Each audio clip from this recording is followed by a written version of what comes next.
హైదరాబాద్ లో జరగబోయే మనీ మంత్ర money manifestation classes కి ఇప్పుడే కాల్ చేసి రిజిస్టర్ అవ్వండి. విశ్వోపప్లవశమనైకబద్ధదీక్షం విశ్వాసస్తవకితచేతసాం జనానాం పశ్యామః ప్రతినవకాంతికందళార్ద్రం పశ్యామః పథి పథి సత్శైశవం మురారేః. శ్రీకృష్ణుడి శైశవమూర్తి ప్రతి మార్గంలోనూ కనపడాలి మనకి. కృష్ణుడు అంటే కృష్ణుని బాల్యం ప్రతి చోట కనపడాలంటే ప్రతి బాలకుణ్ణి కృష్ణుడిని చూసినంత ముచ్చటగా చూసుకోవాలి మనం. అంత బాగా చెప్తున్నారు చూడండి. అయితే మనం కాళీమర్దనం గురించి చెప్తున్నాం. వేసవికాలం ప్రారంభమైందట ఆ రోజుల్లో. వేసవికాలం అయ్యేసరికల్లా, వేసవికాలం అంటే ఏమిటంటే గంట గంటకి దాహం వేస్తుంది. ఎక్కడ నీళ్లున్నాయా అని జంతువులు, పశువులు, మనుషులు కూడా వెతుకుతూ ఉంటారు. ఈ గోపబాలుడు గోపాలకులు కృష్ణుడు బలరాముడు కూడా అన్నం తెచ్చుకుంటారు కానీ నీళ్లు తెచ్చుకోరు. నీళ్ళకి వీళ్ళకి యమునా నది ఉంది, చెరువులు ఉన్నాయి, మడుగులు ఉన్నాయి, బోలెడు. అయితే ఏమైందట, ఈ ఒకనాటి వేసవకాలం నాడు బలరాముడు రాలేదట. కృష్ణమూర్తి ఒక్కడే మిత్రులతోటి గోవులను తోలుకుని బయలుదేరాడు. మధ్యాహ్నం అవుతుంటే గోపబాలు అసలు మధ్యాహ్నం దాకా ఆగలేకపోతారు. 9కో 10కో చద్దనం తిన్నారు. మధ్యాహ్నం తినేసరికి కొంచెం చల్లగా ఉంటుంది. తర్వాత ఇంకో గంటన్నర అయ్యేసరికి దాహం వేస్తుంది. వీళ్ళు ఏం చేశారు, ఈ గోపబాలుడు గోవులతో సహా ఈ మడుగుని సమీపించారు. ఏ మడుగులో అయితే కాళీయ సర్పం ఉందని చెప్పుకున్నామో దానికి దగ్గరగా వచ్చారు. వచ్చేసరికల్లా దాహం వేస్తోంది. వీళ్ళకి ఇది మంచిది కాదు అని చెప్పగలిగే పెద్దవాళ్ళు ఎవరు ఈ పిల్లల సమీపంలో లేరు. ఈ మడుగు మంచిది కాదని వీళ్ళకి తెలియదు అసలు. ఇంతలో ఏమైంది, ఈ పిల్లలు గబుక్కున ఈ నీళ్ళల్లోకి వెళ్ళిపోయారు. అంటే పరామర్శ లేదు, చుట్టుపక్కల ఏమిటి ఏది పచ్చదనం లేదు, నీళ్ళేమిటి ఒక రకంగా ఉన్నాయి, ఇక్కడ వాసన బాగుండలేదు అలా అని తోచలేదన్నమాట. మన ప్రాంతమేనన్న దీంతో ఒక రకమైన తొందరపాటు, పిల్లలకి కొంత అజాగ్రత్త ఉంటుంది, తెలిసి తెలియనితనం. దాంతో నీళ్ళల్లో దిగేశారు. దిగటము ఈ నీరు కొద్దిగా ముట్టుకున్నారంతే, నోట్లోకి తీసుకున్నది కూడా లేదు, మరణించారట.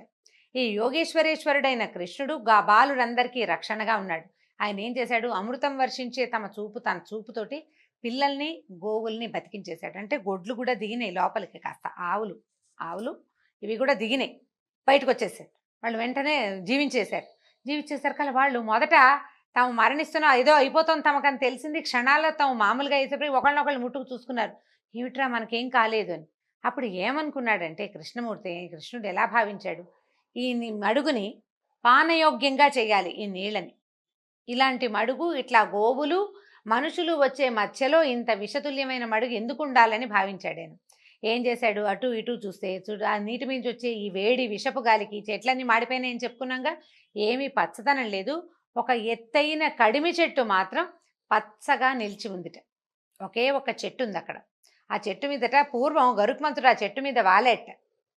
ఆ చెట్టు అందుకని ఆ చెట్టుకి సర్పాల విషం ఆ చెట్టుని ఏమీ తెలియదు. గరుడమణి ఉన్న చోట గారుడమణి గురించి చెప్తుంటారు. గారుడమణి ఉంటే సర్పం దగ్గరికి రాదని, గారుడ విద్య ఉన్నవాడికి రాదని, సర్పాలని కంట్రోల్ చేస్తుందని. ఇట్లా గద్ద కనపడిందంటే పాములు పారిపోతాయని చెప్పుకుంటుంటాం మనం కూడా ఇప్పుడు. అయితే ఈ ఎత్తైన చెట్టు మాత్రం ఉంది. కడిమి చెట్టు అంటే బహుశా మన అమ్మవారికి పెట్టుకుంటాం పువ్వులు, కదంబ వృక్షం లాంటిది అని అనిపిస్తుందండి. ఖచ్చితంగా అవునో కాదో నాకు కూడా తెలీదు, కానీ ఈ రెండు ఒకటేనన్న భావన మాత్రం అనిపిస్తోంది మరి. అయితే ఈ పైకెక్కిన చెట్టు పైకెక్కాడు. పైదాకా ఎక్కిన తర్వాత ఏం చేశాడు, పైన వచ్చిన ఉత్తరీయం లాంటిది అది నడువుకి దట్టిలాగా గట్టిగా కట్టి చెట్టు ఎక్కాడు. ఎక్కిన తర్వాత బాగా ఎత్తుకెక్కి చూసుకున్నాడు అనమాట, కిందకి నీళ్ళలో పడతామా పడమా అని. సరిగ్గా చూసుకుని ఆ చెట్టు కాస్త ఇట్లా ముందుకెళ్ళింది. అక్కడి నుంచి చెంగుమని ఒక్క దూకి ఉన్న మడుగు మధ్యలోకి దూకేశాడట. ఈ ఒక పైనుంచి ఒక బరువైన ఇది పడేసరికల్లా ఏమైంది, నీళ్ళు ఇట్లా వివ్వెత్తున పైకి లేచింది. అంతే, మనం చూడండి ఒక రాయి ఏంగానే నీరు పైకి రాదు, వచ్చింది. కృష్ణుడు మడుగులో ఈదటం మొదలు పెట్టాడట. తన నివాసం మీద జరిగిన దాడి ఏదైనా అసలు గుమ్మం దాకా వస్తేనే గట్టు దిగి వచ్చిన వాళ్ళనే చంపేసే లక్షణం కలిగిన చోట ఎవరైనా తమంతట తాము చెట్టు మీద ఎక్కి తన మీద దూకటం అంటే చాలా పెద్ద ప్రయత్నం. ఆశ్చర్యపోయాడు ఇతను కాళీయుడు. సర్రమని వచ్చాడు. వచ్చిన తర్వాత ఏం చేశాడు, చూడబోతే తన మీద దాడికి ఎవరో పెద్దవాడు దూకంటే తీరా చూస్తే ఇంతే ఉన్నాడు పిల్లవాడు, 6-7 సంవత్సరాల చిన్నవాడు. చిట్టి పిల్లవాడు నా మీదకి దూకటం ఏమిటని అనిపించి ఏం చేశాడు, కృష్ణుడిని కదలనీయకుండా తోకతో చుట్టేసి దొరికిన చోటల్లా భయంకరమైన విషం చిముతూ కాటేసేసాడు అన్ని పడగలతోటి. ఈ పాము చుట్టల్లో చిక్కిన ఈ నీళ్ళల్లో పడ్డాడు, పైకి తేలాడు. కాళీయుడు వచ్చాడు సర్పం. సర్పం చుట్టేసింది. ఈ చుట్టిన సర్పం మనకి ఎట్లా కనపడుతుంది బయట నుంచి చూసే వాళ్ళకి, ఈ లోపల పడిన వాడు పైకి రాకపోయేసరికల్లా మళ్ళీ కనపడలేదు కదా, పాము చుట్టల్లో చిక్కుకుపోయాడు. పిల్లలంతా అరుపులు కేకలు పెట్టారు, కృష్ణ కృష్ణ అని అరిచారు. కొంతమంది దుఃఖంతో అయిపోయాడు కృష్ణుడని.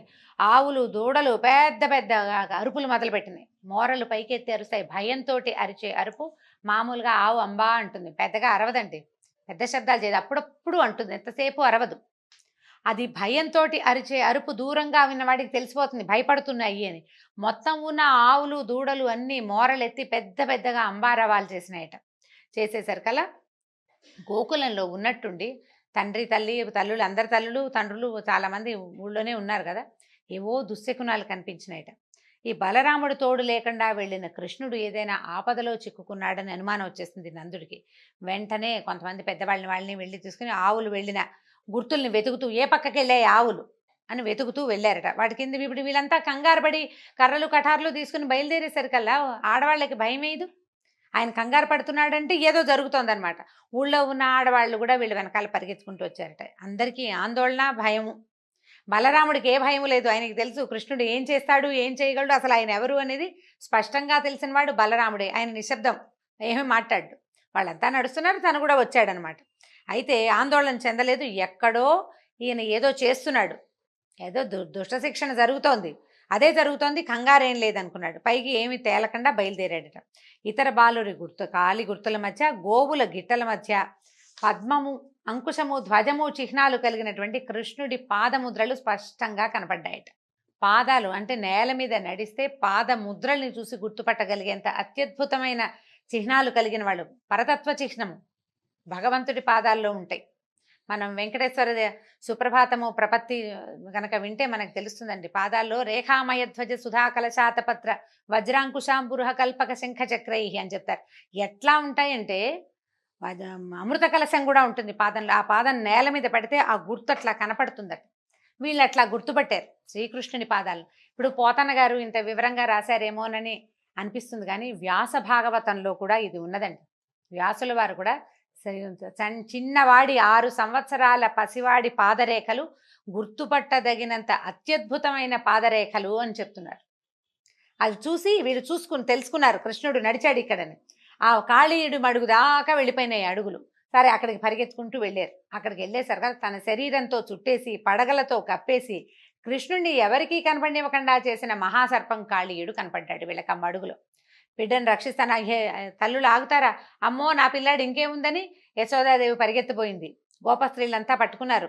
ఈ నందుడు మరికొందరు బలిష్టమైన వాళ్ళు నీళ్ళలోకి దిగబోతే అందరూ పెద్దవాళ్ళు వద్దురా నాయన నాయన వద్దురా అంటున్నారు, నువ్వు రాజువు నువ్వు దిక్కకూడదు. బలరాముడు ఏం భయం లేదు, ఆగండి ఆగండి అని అందరినీ ఆపాడు. అందరూ ఏడుస్తున్నారు, స్త్రీలు పురుషులు పిల్లలు అందరూ ఏడిపే. కృష్ణుడు ఏదో అయిపోతున్నాడు, ఇంకేముంది కృష్ణ అని కేకలే ఆకాశం దాకా వినపడేటట్టుగా కృష్ణుడి కోసం కేకలు పెడుతున్నారు. ఇంతలో ఈ కాళీయుడట కృష్ణుడిని ఒక ముహూర్త కాలం అంటే 48 నిమిషాల పాటు తన చుట్టలతో నలిపేశాడట. ఈ పాము చుట్టేసి 48 మినిట్స్ అట. ముహూర్త కాలం అంటే 48 నిమిషాలు. కృష్ణుడు అశక్తుడిలాగా భరించాడు ఆ నలుపుడంతా. ఆ పాము చుట్టలకి దొరికిపోయి అట్లా అశక్తుడిగా ఉండిపోయాడు. ఇప్పుడు ఏమైంది, గోకులంలో వీళ్ళ ఏడుపులు అవి వినిపిస్తున్నాయి. వాళ్ళు ఇంకా భయపడిపోతున్నారు, మడుగుల్లోకి దిగేస్తారనిపించింది ఆయనకి. ఇప్పటిదాకా కాళీయుడికి ఆయన సరదా తీర్చుకునేందుకు, ఆయన వేడుక తీరేందుకు సమయం ఇచ్చిన వాడు ఒక్కసారిగా ఇంకా చాలనుకున్నాడు. శరీరాన్ని పెంచడం మొదలుపెట్టాడట. శ్రీకృష్ణుడు పడగలు లేస్తూ ఉంటే ఇతని శరీరం పెరుగుతుండేసరికల్లా అదిమి ఉంచిన పడగల మీద ఒత్తిడి, పడగలు 100 పడగలు ఉన్నాయట అతనికి. ఇవి ఒత్తిడిని తట్టుకోలేకపోయినాయి, సాగదీస్తున్నట్టు అయిపోతుంది. రబ్బర్లా ఉంటుంది పాము చర్మం. అక్కడ చేసేదేం లేక ఈ మహాసర్పం ఏం చేసింది, చుట్టేసి తలతో అణిచేసింది అనమాట, పడగలతో అణిచేసింది. శరీరం పెరుగుతుంటే ఈ పడగలు వెనక్కి తోసేయబడుతున్నాయి, నొక్కేయబడుతున్నాయి. మెల్లిగా పడగల పైకెత్తి చూస్తూ ఉండిపోయింది. ఇట్లా సర్పం వెనక్కి వచ్చేసింది. ఈయన ఈ చుట్టల మధ్యలో నుంచి పైకి పెరుగుతున్నాడు. తల వెనక్కి పెట్టి ఈ పడగల్లో ఉన్న ఇన్ని కళ్ళతోటి అని నిర్ఘాంతపోయి చూస్తోంది అనమాట. ఈ పెరుగుతుంటే శరీరం నిలువే కాదు కదా, అడ్డంగా కూడా పెరుగుతుంది. నిష్ఫలమైన రోషంతో చూస్తోందట సర్పం. ఈ పెరిగేసరికల్లా ఈ గట్టిగా పట్టి ఉంచాడు కదా చుట్టలు చుట్టి, ఈ చుట్టలు సాగిపోవటం మొదలుపెట్టినాయి. ఇప్పుడు బిగుద్దాం అనుకున్నాడు, బిగిస్తే ఇంకా సాగిపోతుంది. ఇక చేసేదేం లేక వదిలిపెట్టేశాడు. కృష్ణుడు వదిలేశాడు. ఈ పట్టు నుంచి విడవబడ్డ కృష్ణుడు గట్టు మీదకి ఎక్కే ప్రయత్నం చేయలేదు. చేయకుండా ఏం చేశాడు, దాంతో ఆడడం మొదలుపెట్టాడు ఆ సర్పంతోటి. వేగంగా దాని చుట్టూతా ఈదుతున్నట్టు. ఈ సర్పం కూడా తన చుట్టూతా ఈదేవాడి మీద కాటు వేయటానికి పడగలు విసురుతూనే ఉంది. పాము కూడా ఊరుకోదు, ఆ గుణం లేదనమాట. 100 కాదండి 101 పడగలు ఉన్నాయట కాళీయుడికి. ఈ 101 పడగల్ని తిప్పుతోంది, అటు తిప్పి ఇటు తిప్పి. ఎప్పుడు అవకాశం వస్తే ఏ పడగతో కుదిరితే ఆ పడగతో కాటేద్దామని ప్రయత్నం చేస్తోంది. అట్లా కాసేపు ఆడి కృష్ణుడు ఒడుపుగా దాన్ని మెడ పట్టుకుని పడగల మీదకి ఎక్కేశాడు. సర్పం తల మీదకి ఎక్కాడనమాట. ఈ సర్పపు పాము తాలూకు పడగల మీదకి నిలబడేసరికి పద్మాలు ఎర్రగా ఉంటాయి అరిపాదాలు. ఆ ఎర్రటి స్వామివారి పాదాలు పడగల మీద ఉన్న మణుల స్పర్శతోటి పద్మాల్లాగా మెరవడం మొదలుపెట్టాడు. ఈ పాము సర్పము దివ్య సర్పం. ప్రతి పడగ మీద దానికి మణి ఉంది. ఆ మణులు 101 మణులు, వాటి మీద ఈ ఎర్రటి పాదాలు దీని ఎక్కేసరికల్లా ఇంకా ప్రకాశవంతంగా మెరిసిపోతున్నాయట పాదాలు. అఖిల కళలకి ఆది గురువైన శ్రీహరి కృష్ణుడి రూపంలో ఈ కాళీయుడి పడగల మీద నాట్యం చేయటం మొదలుపెట్టాడు. కాళీయుడు ఇప్పుడు కాలు కదిలినప్పుడల్లా ఏది తన వైపుకి వంగకుండా పైకి వస్తుందో దాని మీద తొక్కడం మొదలుపెట్టాడనమాట. ఏది ఒక్క పడగని కూడా కాలు తగలనివ్వకుండా లేదు. ఆ పాము ఊరుకోవటల్లా ఇతను పక్క కదిలినప్పుడల్లా పడగెత్తుతోంది కొట్టడానికి, కాటేయటానికి. ఆ లేపిన ప్రతి తలని తొక్కి చిత్త కొట్టేశాడట తల అంతా. చివరికి ఏమైందంటే గొడుగులాగా ఇట్లా అని నిలబడే పడగని దించేసేట. మెత్తగా అయిపోయింది, శరీరం శిథిలమైపోయింది. పాము పడగ నిలబడేలాగా లేదు, తొక్కిడికి లోనైపోయాడు విపరీతంగా. కాళీయుడి భార్యలు తెలుసుకున్నారు, నాయన ఇగో ఈ చంపేసేలాగా ఉన్నాడని అనుకుని ఏం చేశారు, పరిగెత్తుకుంటూ వచ్చేసారు. ఇంకాసేపు గనక ఆ పాదాల కిందే ఉంటే ఈయన మనకు దక్కడని భావించి ఇద్దరు పరిగెత్తుకుంటూ వచ్చారు. ఇద్దరు భార్యలట. ఇతన్ని ప్రతిభిక్ష పెట్టు నాయన, మా భర్తని వదిలిపెట్టేసేయమని ప్రార్థించారు. మనం కాళీయ మర్దనం పిక్చర్ చూస్తుంటాం చూడండి, ఫోటో చూస్తే మనకు కనిపిస్తుంది. దాని మీద నుంచున్నాడు, తోకని పట్టుకున్నాడు. ఇది తోకతోటి కూడా దాడి చేయగలదు. ఆ తోక పట్టుకుంటే ఏమవుతుందంటే కదలలేదనమాట. ఇంకా సర్పం కదలకుండా చేసాడు. అక్కడి నుంచి ఈ 2 సర్పాలు వచ్చి బతిమలాడినాయి. నువ్వు దుష్టుల్ని శిక్షించడానికి వచ్చిన జగన్నాథుడు అని మాకు తెలిసింది. దయామయుడివి నువ్వు ద్వేషంతో, పగతో, కోపంతో ఎవరి మీదకి వెళ్ళవు. ఎవరైతే సన్మార్గుల్ని ఇబ్బంది పెడతారో వాళ్ళ జోలికే వెళ్తావు, కానీ లేనివాడిని నువ్వేమీ చేయవని మాకు తెలిసిపోయింది. నువ్వు ఇప్పుడు మమ్మల్ని ఇంత శిక్షించినా, మా భర్తని ఇట్లా తలలు చితకొట్టేసినా సరే ఇది మా మీద నువ్వు చూపించిన అనుగ్రహమేనని భావిస్తాను తండ్రి. ఎన్నో జన్మల పుణ్యం చేస్తే కానీ నిన్ను ముట్టుకోలేరు. నీ పాదధూళిని శిరస్సు మీద ధరించే అవకాశం మాకు దొరికింది. ఈ పాదధూళి కోసేవాళ్ళు, వాడు నీ పాదధూళి కోసం వచ్చేవాడు భూలోకం అంతా రాసిస్తానన్నా వాడికి అక్కల నీ పాదధూళే కావాలి. అలాంటి పాదధూళిని మా భర్తకి అనుగ్రహించావు నాయన. అతని పాపాలు నశించినాయి, ప్రాణాలు కోల్పోయేలాగా ఉన్నాడు. మాకు భర్తే ప్రాణం, స్త్రీలకి భర్తే కదా ప్రాణం, కాబట్టి మాకు ప్రతిపక్ష పెట్టు అని బతిమలాడుకున్నారు. బతిమలాడేసరికల్లా వాళ్ళ ప్రార్థనలను మన్నించి కృష్ణుడు అతన్ని విడిచిపెట్టాడు. స్వామి దయ వల్ల అతని గాయాలన్నీ, తలంతా చితికిపోయింది కదా, అవన్నీ మానిపోయినాయట. పూర్తి శక్తి వచ్చింది. తన ప్రవర్తనకి సిగ్గుపడుతూ చేతులు జోడించి విన్నవించాడు, మమ్మల్ని క్షమించు. మేము పుట్టుకతోటి దుష్టులము, తమోగుణ ప్రధానం, మాకు కోపము పగ 2 ఎక్కువే. నువ్వు కొడుతున్నా, నువ్వు చిత కొడుతున్నా అయినా కాటేయటానికే ప్రయత్నం చేశాను. ఇవేవి మేము కోరి తెచ్చుకునేవి కావు కదా. ఏ వ్యక్తి తన ఎంత చక్కటి పాయింటో చూడండి. ఏ వ్యక్తులు తమ దుర్గుణాలని తమతో తెచ్చుకోరు. ఏ జీవి ఏ లక్షణాలతో పుట్టాలో, వేటితో జీవించాలో నిర్ణయించే జగన్నియామకుడివి నువ్వే. అంటే సర్పాలకి పగ భగవంతుడే పెట్టాడు. ఇది మానవుల ఎందుకు కుదరదండి. నాకు ఈ లక్షణం ఉంది, నేను భగవంతుడు నాకు పెట్టాడు అని అనడానికి వీల్లేదు. భగవంతుడిని మానవులు అని ఎందుకు చెప్పారంటే మానవత్వంతో ఉండమని మానవులను సృష్టించాడు. మనం రకరకాల లక్షణాలు తెచ్చుకుని ఇదంతా దేవుడే మాకు పెట్టాడని అనడానికి వీల్లేదు. సర్పానికి ఉంది ఆ అవకాశం. ఎందుకంటే దానికి పగపట్టే గుణం, కాటేసే గుణం, తన జోలికి వస్తే వదిలిపెట్టని లక్షణం, మర్చిపోకుండా వెంబడబడ్డం, ఆ గుణం అంతా భగవంతుడిచ్చింది. నువ్వే పెట్టావు నాయన. నువ్వు ఏ శిక్ష విధించాలనుకున్నా నువ్వు నా మీద చూపించిన అనుగ్రహంగానే భావిస్తాను, నన్ను క్షమించమని అన్నాడు. అప్పుడు కృష్ణుడు ఏమన్నాడంటే, కాళీయ, నువ్వు గరుత్మంతుడికి భయపడి ఈ మడుగులో దాక్కున్నావని నాకు తెలుసు. ఇప్పుడు నా పాద చిహ్నాలు నీ పడగల మీద ఉన్నాయి. గరుడు నిన్ను ఏమీ అనడు. కాబట్టి నీ పరివారంతో సహా నువ్వు ఈ మడుగును వదిలిపెట్టేసి నువ్వు రమణక ద్వీపానికి వెళ్ళిపో. రమణక ద్వీపం అని ఆ ద్వీపమే సర్పాలకి ఆలవాలన్నమాట, వాటి నివాస స్థానం అదే. ఈ కాళీయుడు అక్కడి నుంచి పారిపోయి ఇక్కడికి వచ్చాడు. రమణక ద్వీపానికి వెళ్ళిపో, నీ తల మీద ఉన్నాయి కాబట్టి నిన్ను గరుడు ఏమీ చెయ్యడు అని చెప్పాడు. చెప్పిన తర్వాత ఈ కాళీయుడు అతని భార్యలు కృష్ణుని పూజించి ప్రదక్షిణ నమస్కారాలు చేసి బయలుదేరి రమణక ద్వీపానికి వెళ్ళిపోయారు.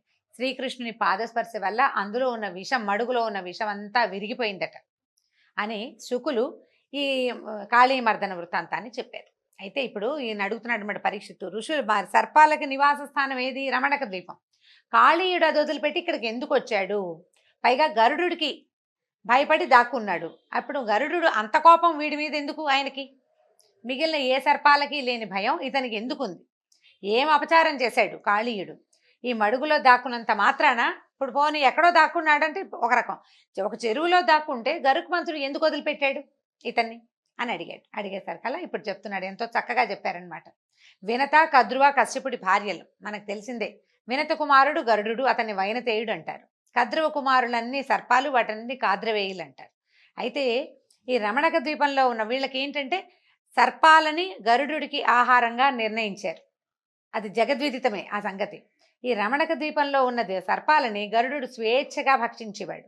నాగులకి భయం పట్టుకుంటాయి, ఇలా వదిలేస్తే ఈయన అందరినీ తినేస్తాడు, మన జాతే మిగలదని వాసుకి మొదలైన వాళ్ళు, ఆదిశేషువు వాసుకి సర్పాలలో ఆద్యులు కదా, వాళ్ళు ఏం చేశారంటే గరుడుడితోటి ఒక ఒప్పందం చేయించారు. వాసుకే చేసుకున్నాడు. ఆదిశేషువు ఎప్పుడూ మనకి విష్ణుమూర్తితోటే ఉన్నాడు. ఆయన ఇంకా తన జాతి వాళ్ళతోటి కలిసిన దాఖలాలు కనపడవు మనకి ఎప్పుడు. వాసుకి మాత్రం తమ సర్పజాతితోటి రాజుగా ఉన్నాడనమాట. ఒక ఒప్పందం ఏం చేశారంటే, సర్పాలు ప్రతి నెల, అంటే ఈ మానవులు ఏం చేసేవాళ్ళు, తమకి సర్పాలు తమనేమి చేయకుండా ఉండటం కోసం ఆహారాన్ని సమర్పించేవారు.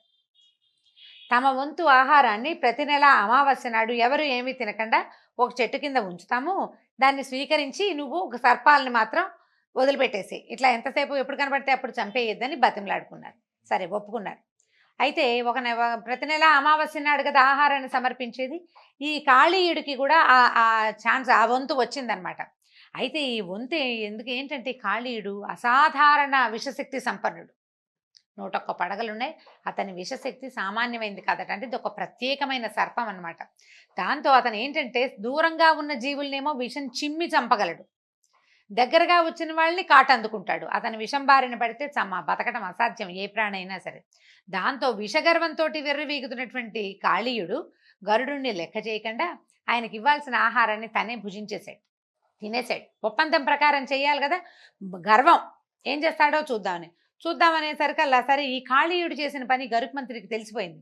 ఆయన ఏం చేశాడు, కోపంతో మండిపడుతూ ఈ మహాసర్పం ఉంటున్నటువంటి చెట్టు దగ్గరకు వచ్చాడు. కాళీయుడు భయపడలా, భయం ఏం లేదు. ఎందుకంటే నా విషయం ఇంత గొప్పది, నేను చాలా గ్రేట్ అన్న భావంతో ఉన్నాడు కదా. ఉవ్వెత్తున ఈ 100 పడగలతోటి లేచి ఈ గరుత్మంతుడిని కాటేసరికల్లా ఈ గరుత్మంతుడిని ఆ విషయం ఏమీ చేయలేదు. ఇలాంటి 100 పాములు కాటేసినా ఆయనకి అయ్యేదేం లేదు. తనకి ఇవ్వాల్సిన ఆహారం తనకి ఇవ్వకుండా, అంటే చేసుకున్న ఒప్పందాన్ని గౌరవించకుండా, పొగరుతోటి తన మీదకే దాడి దిగిన ఈ సర్పాన్ని ఏం చేశాడంటే ఎడమ రెక్క చాచి కొట్టాడట. అసలు బంగారు కాంతులతో మెరిసిపోతూ ఉంటుందట ఆయన రెక్కలు, బంగారపు రెక్కలు. కొట్టేసరికల్లా ఈ సర్పం కాస్త దానికి ఏమైపోయిందంటే ఎక్కడికక్కడ శరీరంలో సందులన్నీ ఊడిపోయినాయి అనమాట. అంటే అన్ని కీళ్లు విరిగినంత పని అయింది. ఆ దెబ్బ తట్టుకోవడం చాలా కష్టం. ఈ గరుత్మంతుడు పొడిచి చంపి ఉండవచ్చు, ఆ పని చేయలేదు. చంపనని ముందే ఈ నాగులకి మాట ఇచ్చున్నాడు కదా. కోపం వచ్చింది ఆయనకి, ప్రశ్నిద్దామని వచ్చాడు. ఈ ప్రశ్నిద్దామని వస్తే అవతలవాడు ప్రశ్నకి సమాధానానికి అవకాశం ఇవ్వకుండా దాడికి దిగినప్పుడు ఏం చేయాలి, అందుకని కొట్టాడు. ఈ కొట్టిన దెబ్బకి ఏమైంది, పడ్డాడు, చాలా ఒళ్ళంతా చితికిపోయింది, ఎక్కడికక్కడ కీళ్ళు వాళ్ళు ఊడిపోయినట్టు అయిపోయినాయి. ఏం చేశాడు సార్, సరసరా పాకుతూ ఈ యమునా నదీ తీరంలో ఉన్న మడుగులోకి ప్రవేశించాడు. అయితే ఈ యమునా నదీ తీరంలో మడుగుంటే గరుడుడికి ఏం కష్టం అండి, ఆయన ఎక్కడికైనా వెళ్ళగలడు. కానీ ఈ మడుగులోకి ప్రవేశార్హత లేదట గరుత్మంతుడికి. అందుచేత ఆయన వదిలిపెట్టేశాడు. దాంతో కాళీయుడు ఇక్కడే ఉండిపోయాడు. అయితే ఈ మడుగులోకి గరుత్మంతుడు ఎందుకు వెళ్ళలేకపోయాడు, ఎట్లా కాళీయుడు ఇక్కడ రక్షణ పొందాడో వచ్చే కథలో విందామండి. అయితే ఈ కాళీయమర్దన గాథని వినేవాళ్ళు, చదివేవాళ్ళు, చెప్పించుకుని వినేవాళ్ళకి కూడా విషభయం ఉండదని, విషం తాలూకు ప్రమాదాలకి లోనుగారని వ్యాసల వారే స్వయంగా సెలవిచ్చారు. దీంతో భాగవత కథాసుధ ఈరోజు భాగం సమాప్తం. మళ్ళీ కలుసుకుందాం. నమస్కారం.